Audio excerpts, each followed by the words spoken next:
Gulingkan Ganjar itu.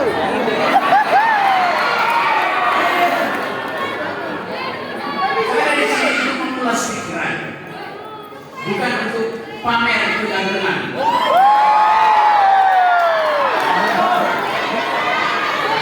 Bongkar masalah bangsa mendesak perubahan ini. Saya mulai menekan. Jadi kita diskusi. Yota.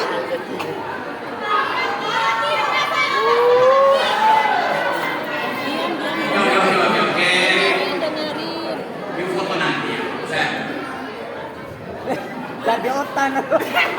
111 tahun yang lalu, seorang pemuda menyiapkan dirinya untuk membangun sekolah. Dan hari ini ada 180 universitas. Hasil pikiran anak muda ini. Anak muda ini namanya Ahmad Dahlan.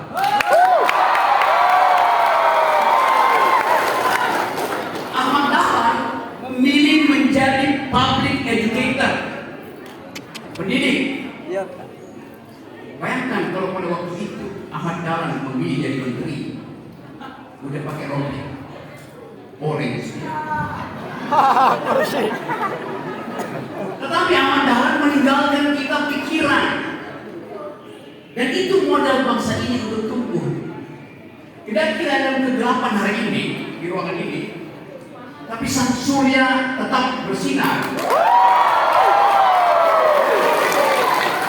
Karena itu aku rela hati menemui Muhammadiyah. Saya hafal lirik Mas Muhammadiyah. Coba bang. Coba bang.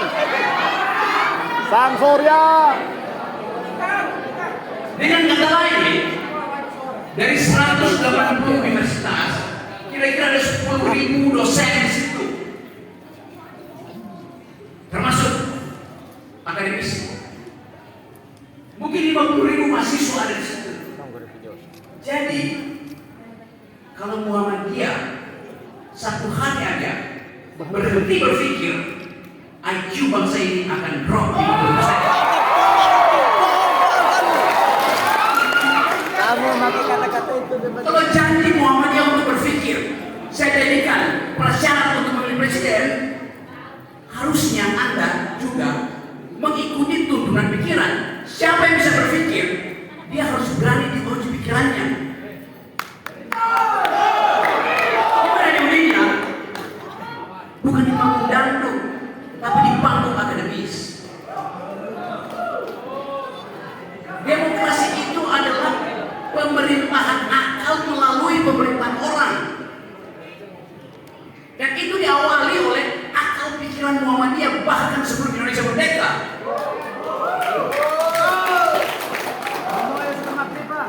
Kalau didetailkan tadi calon-calon presiden bertiga di sini, tinggal Anda tentukan siapa yang punya pikiran dan berani diuji pikirannya.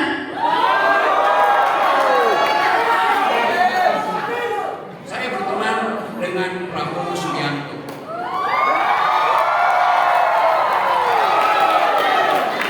Saya berteman dengan Ganjar Pranowo. Saya berteman dengan Mahfud MD.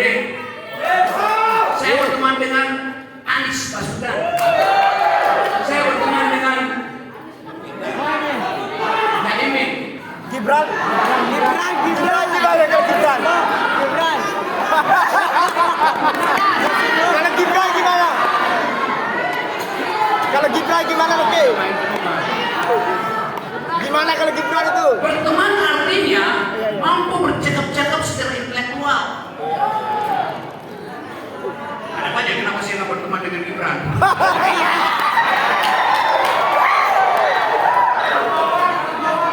Karena saya nggak mau keracunan Harimau esok.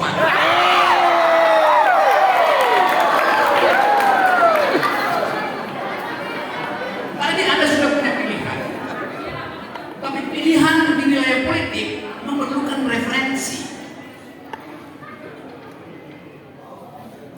Saya kenal jalan pikiran Prabowo, tapi saya tidak kenal jalan pikiran Gibran. Kenapa? Kenapa tuh? Kenapa coba? Saya kenal jalan pikiran Mahfud MD, tapi saya tidak kenal jalan pikiran Ganjar. Pikiran bokeh, Pak. Pamit. Jalan pikiran Anies saya kenal karena dia aktivis bersama-sama. Tapi ini adalah mengenali jalan pikiran. Anda punya preferensi untuk tidak memakai jalan pikiran. Pilih berdasarkan emosi Anda. Tapi itu pilihan yang irasional. Tidak dituntun dengan kecepatan mencari referensi. Mereka yang pilih Ganjar misalnya, ya karena Ganjar dekat dengan rakyat. Betul. Bagus. Iya. Selama Ganjar pemerintah Jawa Timur, Jawa Tengah provinsi termiskin di Jawa. Kita mau bertengkar dengan data, dengan pikiran, dengan argumen. Bukan pamer di sosmed. Kalau Ganjar diundang di sini, diuji wawasannya, ada mahasiswa sastra Inggris nanya pada Ganjar, Master Ganjar Pranowo, as a candidate of Indonesian next president, do you speak environmental ethics? Maaf, pakai handphone, Ganjar akan bilang, yes, I do speak wadas.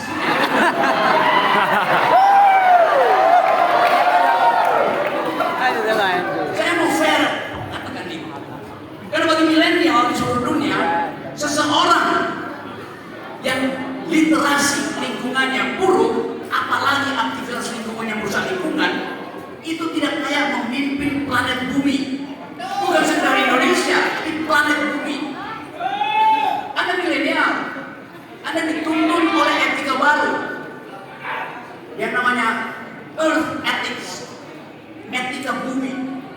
Menjadi pemimpin Indonesia sekaligus menjadi penentu apakah bumi ini akan tenggelam oleh pemanasan global atau bisa kita selamatkan dengan ide-ide environmental ethics. Jadi Anda milenial yang hidup dengan dua kecemasan bahwa bumi akan makin panas, dan karena itu kita menyumbang pada demokrasi bukan dengan cara mengelulukan wajah seseorang di baliho, tapi menguji pikirannya tentang ekologi. Anda akan disebut buta huruf kalau Anda memilih pemimpin yang karakter dasarnya adalah merusak lingkungan. Anda bisa pilih Prabowo, tapi kalau saya pakai parameter keamanan global, Prabowo pasti mengerti semuanya tentang global security. Kalau saya pakai parameter lingkungan, kita tanya kenapa food estate gagal di Indonesia? Itu namanya referensi untuk memilih. Itu pentingnya mahasiswa membongkar latar pikiran dari calon-calon ini. Itu dasar berpikir kita. Jangan goblok. Kita jangan terbuka oleh panjangnya jalan tol yang dibangun oleh orang yang jalan pikirannya pendek. Saya kasih data kecil pada saudara. Saya sudah 3 kali naik Gunung Rinjani.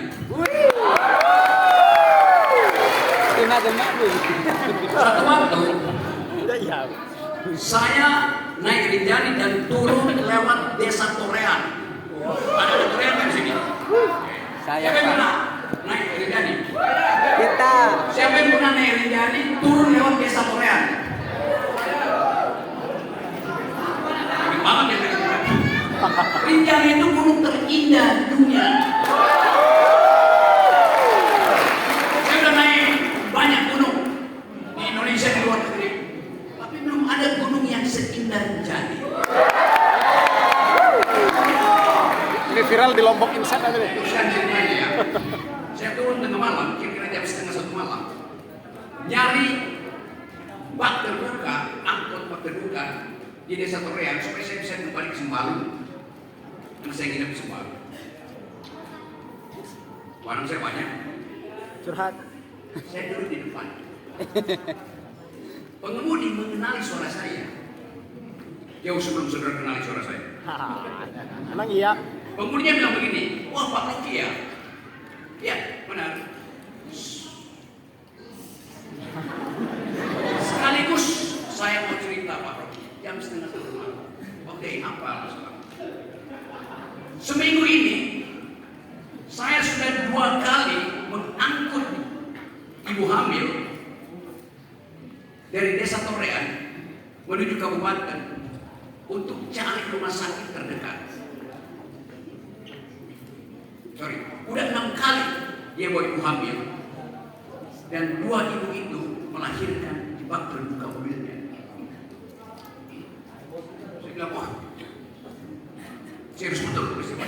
Dia bilang, bukan cuma mobil saya, ada banyak mobil yang jadi tempat persalinan ibu hamil. Apa penyebabnya? Rumah sakit.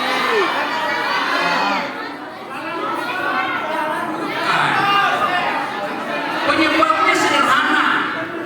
Jalan dari Desa Torean ke rumah sakit terdekat 13 km yang diaspal cuma 1,3 km. Jadi ibu itu terguncang-guncang di mobil dan melahirkan di mobil. Padahal kandungan ibu itu, rahim dia sedang mengandung bonus demografi. Betul. Pak Ade bisa bayangkan, ibu itu setiap hari dia tersenyum karena kehamilannya itu dia bayangkan akan menghasilkan manusia-manusia Indonesia yang akan jadi generasi emas di 2045 berdasarkan janji Presiden Jokowi.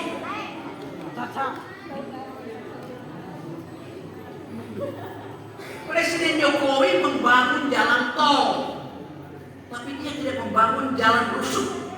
Punggungnya ada, rusuknya nggak ada.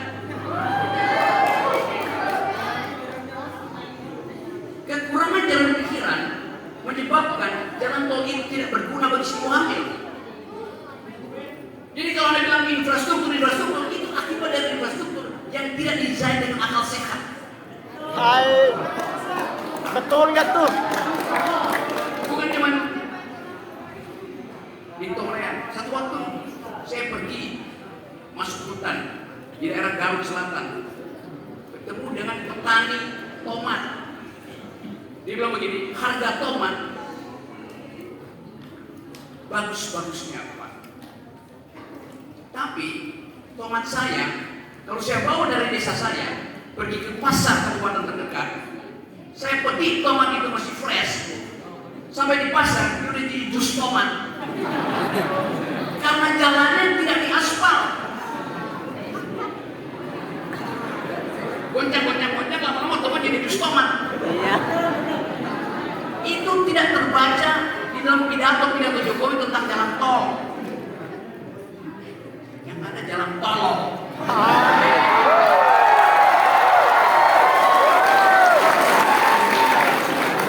Jadi Anda bayangkan, oke, Anda pro Prabowo, itu hak Anda. Tapi kalau ditanya, apa yang akan diteruskan oleh Prabowo? Prabowo dia akan meneruskan Udah stand. KKN, dia akan meneruskan proyek-proyek infrastruktur. Berarti akan menambah ibu hamil yang melahirkan di mobil. Kan Anda mesti kritis pertanyaan itu. Food estate-nya gagal. Tentu Pak Prabowo punya argumen. Di sini diperlukan perdebatan supaya kita tahu mengapa Anda pro Prabowo, mengapa Anda pro Amin, mengapa Anda pro Ganjar. Setelah ada perdebatan konseptual, di mana perdebatan itu? Ya di forum akademis, bukan di forum dangdut. Jadi kita menginginkan ada forum mahasiswa yang menguji pikiran-pikiran para kandidat. Betul. Kalau Anda tidak bisa bertemu langsung, uji visi dan misi dia. Dengar komentar pakar tentang calon-calon ini, supaya kita tidak memilih kucing dalam karung. Pas. Walaupun sebetulnya kita tahu sarungnya udah bolong, dia udah tahu jadi cucinya apa. Saya balik kepada Muhammadiyah. Ini institusi yang didesain untuk berpikir. Ini institusi yang dimaksudkan untuk menaikkan kecerdasan bangsa kita. Jauh sebelum Indonesia merdeka, sebelum ditetapkan oleh konstitusi bahwa tugas presiden adalah mencerdaskan kehidupan bangsa dan memelihara fakir miskin, Muhammadiyah udah mulai, dan sampai sekarang negara masih berhutang pada Muhammadiyah. Negara belum bayar biaya COVID, rumah sakit Muhammadiyah dipakai oleh negara. Negara berhutang pikiran pada Muhammadiyah. Karena itu kalian mesti tanya pada calon presiden berikut, apakah Anda berpikir seperti Ahmad Dahlan berpikir untuk membangun bangsa dengan kurikulum pendidikan? Kan itu dasar evolusi Muhammadiyah. Saya mengerti bahwa Lombok adalah tempat pertarungan pikiran politik yang dari dulu keras. Bagi kampus, pikiran keras itu diuji secara metodologis. Dan itu artinya kemampuan berargumentasi. Jadi teman-teman di sini saya senang bahwa akhirnya kejujuran Anda ucapkan ketika diuji oleh Refli Harun. Anda bisa oke, itu adalah preferensi sebelum Anda membaca referensi. Nah, saya ingin supaya ada debat kelompok-kelompok. Siapa tadi yang pro Prabowo, silahkan bikin kelompok untuk duel argumen. Yang mau belajar begitu, yang mau begitu. Supaya ada fairness. Supaya Muhammadiyah bisa dilihat sebagai miniatur dari Indonesia berpikir. Jadi kita bedakan antara kumpulan the community of thinking, the community of thought, dan the community of amplop. Jadi itu yang saya ucapkan kepada teman-teman, bahwa pikiran diberikan oleh Tuhan secara merata. Tapi banyak ketika Tuhan berbagi-bagi pikiran, mereka tidak hadir. Karena apa? Karena menunggu BLT Jokowi. Dan BLT itu adalah penghinaan terhadap warga negara. Kita tidak lihat lagi inisiatif dari komunitas petani, komunitas pedagang. Mereka menunggu setiap bulan BLT di ujung-ujung gang. Saya mau katakan ini supaya Anda sadar bahwa BLT itu adalah racun yang diumpankan pada orang miskin. Kalau Anda lihat statistik, 80% dari penduduk Indonesia hanya lulus SMP kelas 2. Jadi bagaimana mungkin mereka berpikir tentang hal-hal yang abstrak? 80% penduduk kita itu lulusan SMP. nggak lulus SMP. Rata-rata studi pendidik kita kelas 7 tahun, artinya ya, lulus SMP kelas 1. DO di kelas 1. Jadi itu yang membedakan demokrasi di Indonesia dengan demokrasi misalnya di Amerika, di mana calon presidennya diuji satu persatu karena kemampuan literasi dari pemilih. Tentu Anda punya literasi yang melampaui 80% itu. Tapi tugas Anda adalah membagi literasi Anda pada mereka yang tercecer karena dibiarkan miskin, dibiarkan bodoh oleh Presiden Jokowi. Kita mesti ucapkan itu. Karena siapa pertanggungjawaban air kita lagi? Yang ada presiden. Kenapa? Karena presiden diwajibkan oleh konstitusi untuk dua hal: cerdaskan kehidupan bangsa, pelihara fakir miskin. Itu tidak terjadi. Setiap malam ada 19 juta orang Indonesia tidur dengan perut kosong karena kelaparan. Anak muda Indonesia yang punya gangguan mental jumlahnya 25,5 juta orang. Setiap bayi yang lahir hari ini sudah diberi hutang 50 juta oleh hutang negara. 1 dari 4 bayi yang lahir hari ini akan kekurangan otak 20% karena stunting. Itu fakta-fakta demografi yang harus ada di kepala kita. Jadi pilihlah seseorang setelah Anda punya referensi yang cukup. Hanya dengan cara itu kita menyelamatkan demokrasi kita. Hanya dengan cara itu kita katakan bahwa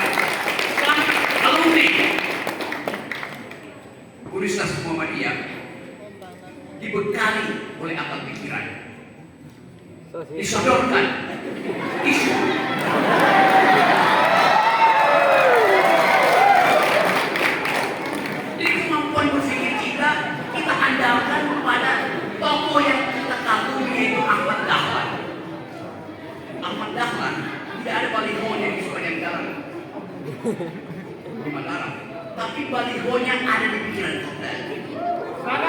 Seseorang yang memaksakan hidupnya untuk menghidupkan demokrasi, untuk menghidupkan demokrasi. Lanjut. Jadi sekali lagi, saya ucapkan selamat datang di dalam komunitas pikiran.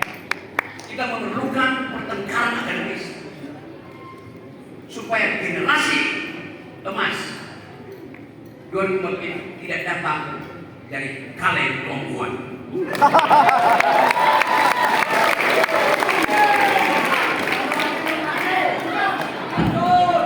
Beri